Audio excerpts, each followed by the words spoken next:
Hey everybody, how's it going? I apologize for this video to be so late. I did mean to do it yesterday, but I was just not feeling 100% and I just had no time to sneak away to do it during my break in the daytime. So um, just had to do it when, news was happening. So this is post news.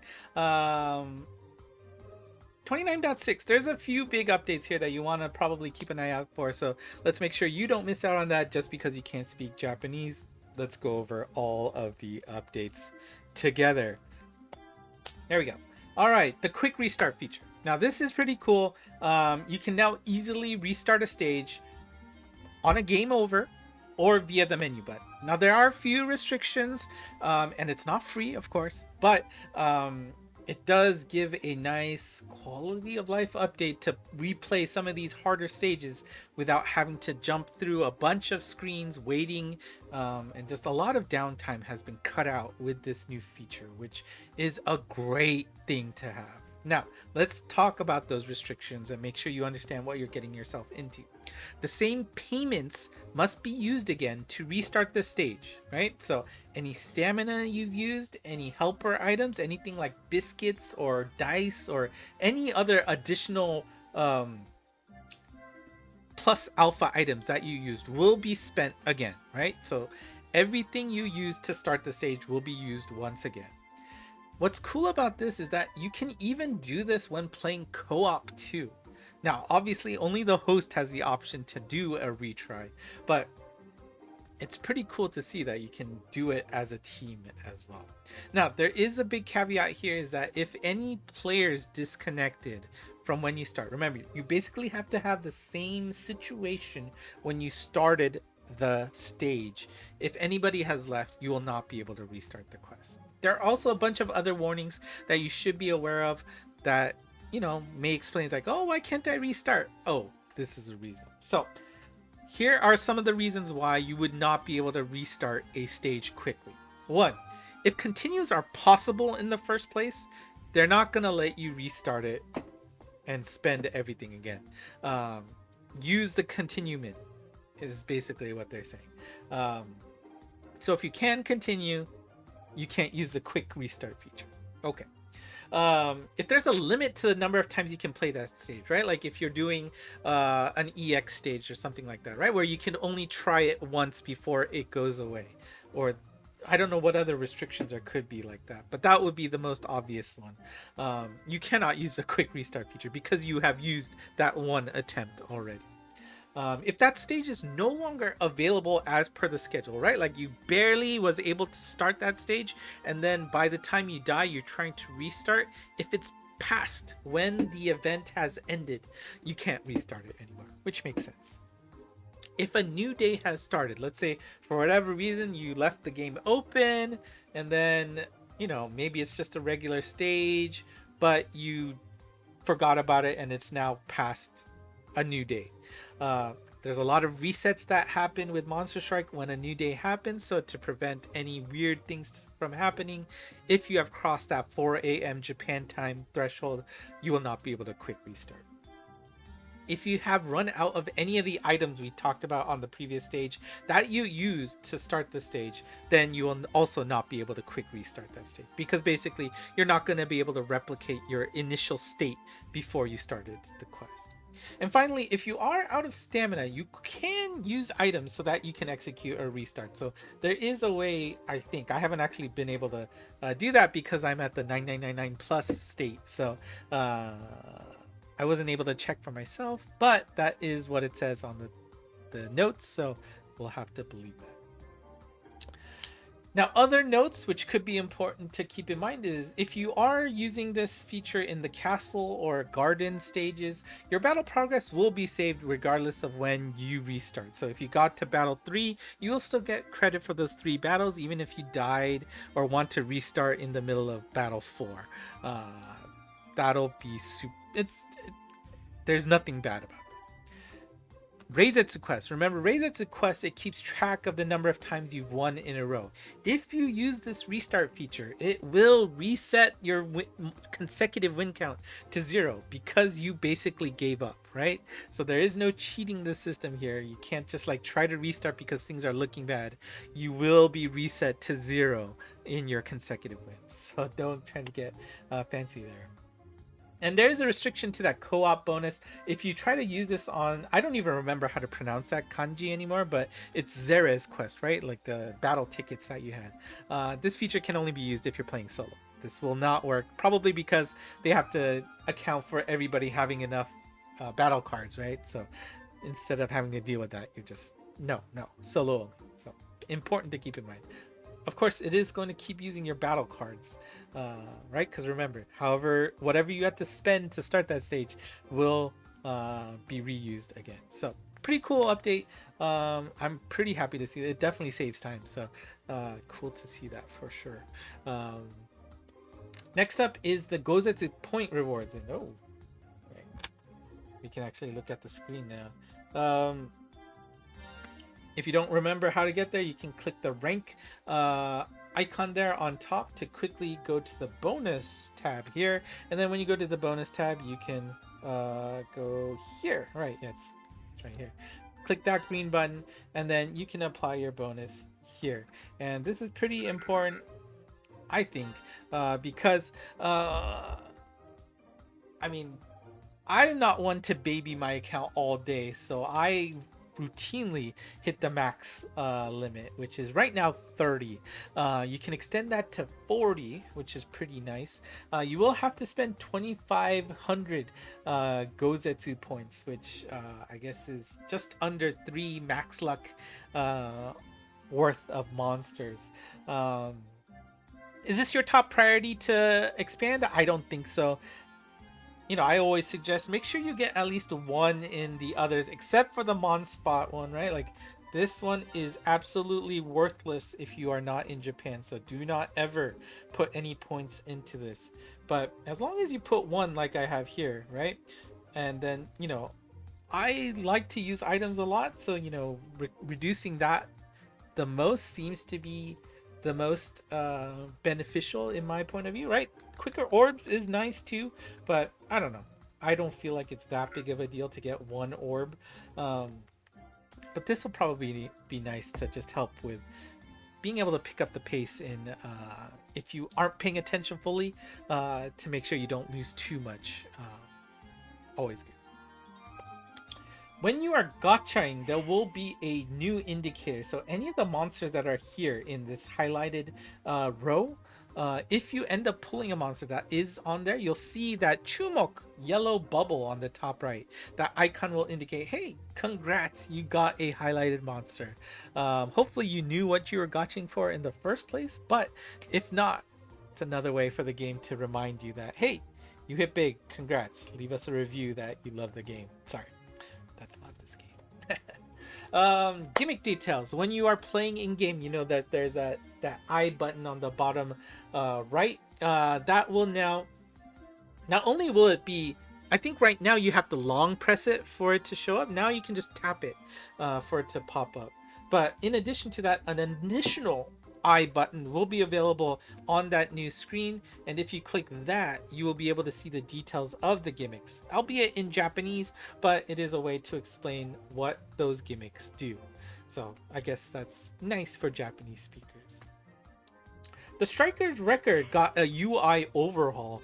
I'm not sure if everybody's gonna like this or not, but it definitely reduces vertical scrolling, which I think is a pretty good UI tenet to follow. But also not good is the fact that you're hiding information in more with more taps, and that's usually a bad thing from a UI point of view. So, you know, it's a balance of, you know, a clean initial UI versus, you know, being able to see the details right away, which I don't know. That's what people get paid for to determine. So up to them to decide, I guess. There's a lot more tabs everywhere now, basically. So first, on the initial screen, you'll recognize the radar that was always on top, but now on this screen, you will only see top 3 recommended suggested missions to take on. And this is telling me, hey, quit being a bum and play the character missions here. So go and do some Guardian Beast stages. Nah, whatever. But it's just a highlight. And so if there's something that, well, I'm bored, what do I want to do? Then you can just take on one of those right away and do that. All the meat and potatoes are going to be on the right tab, which is just the mission list. And this has even further sub tabs. Each, subsection that we had before, right? Those are now an individual tab. And on top, you'll see your rank for that section, as well as how many points you need to get to the next level. And then each subsection, right? There's 3 in each category that you can play in. You will only see the mission that is active on top. The next one you can play will be the only one that shows up. And one good thing that comes out of that, in my opinion, is the fact that people were confused for a while that I finished this mission, why am I not getting the reward for that? Because you only get the reward if you're finishing it in order. So it only will show you what you'll get credit for now, but on the other hand, all the additional information is hidden away in that blue show site button. What they didn't say here is you can also just swipe through it here to see it all at once, rather than having to go individually one by one, which is a good thing. But anyways, now what is important is that if you have cleared a mission that is beyond your current one, you'll see this red text message here, basically saying, hey, by the way, you finished a mission lower in the tree. If you finish this, you might get a reward right away by doing that. And you can always check that here and be like, oh, hey, look at that, my Gozetsu reward. If I can play a new Gozetsu quest, I'll get that reward for mission 2, but also 3 right away. And yeah, here too, right? The Kinki no Goku, right? I have some downstream that's waiting for a reward pickup. So, I don't know. A little bit... I see pros and cons with this update. But for at least a cleaner UI, I'll give them credit for that. Monster screen update. Let's take a look at that, right? The luck skill icon has been moved to the top row, which is cool to see. Actually, I'm not even sure where it was before. Maybe it was tucked under the element before? I don't know.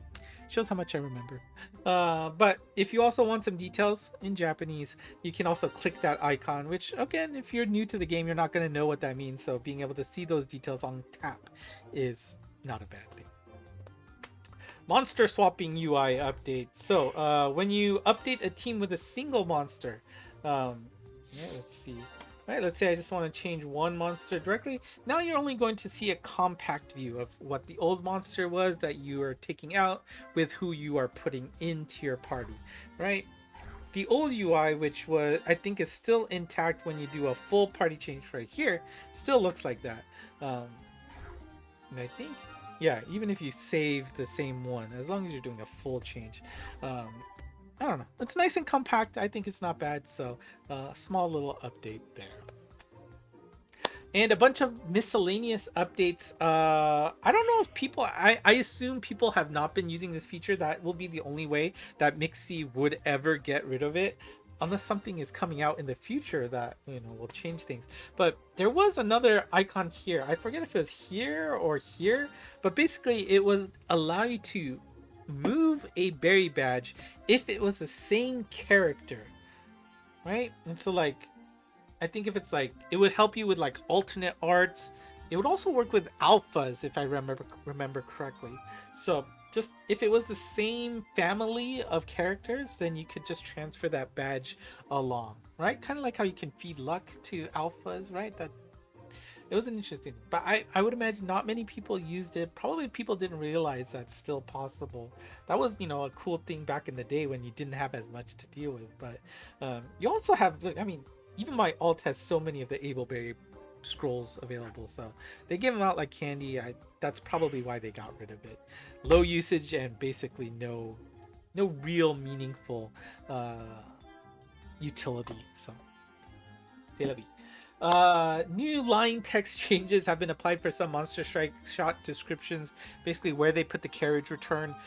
they've adjusted that. It's just a text update. There's no functional change to anybody's strike shots. There are some game adjustments on how the game handles when your monster ends up on top of an enemy monster. For example, like when it goes from invisible, or if it gets pushed by other monsters. The logic on that handles has been adjusted slightly. Who knows what the details are about that, but pretty cool.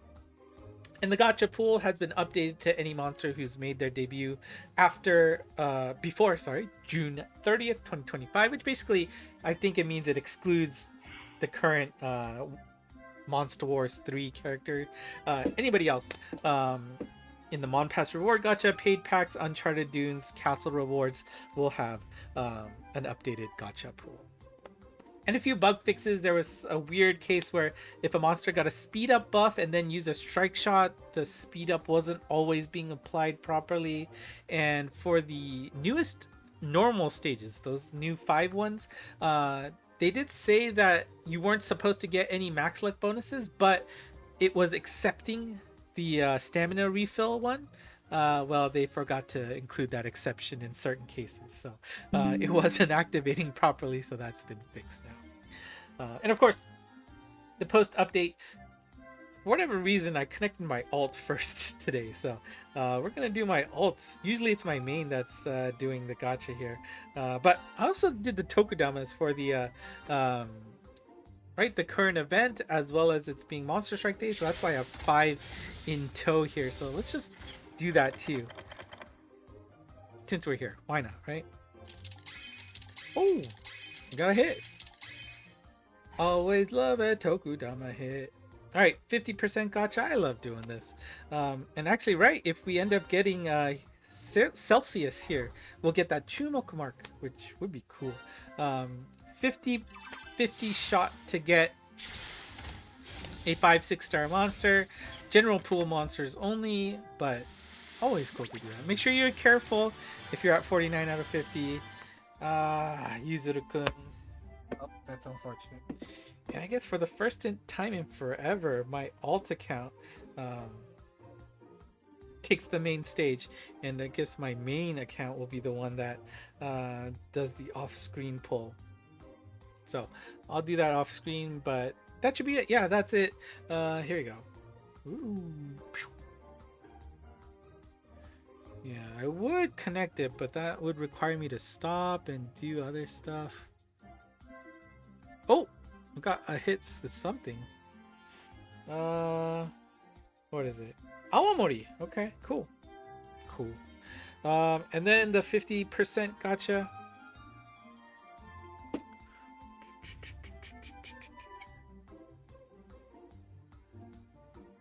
Oof, the glare is pretty terrible.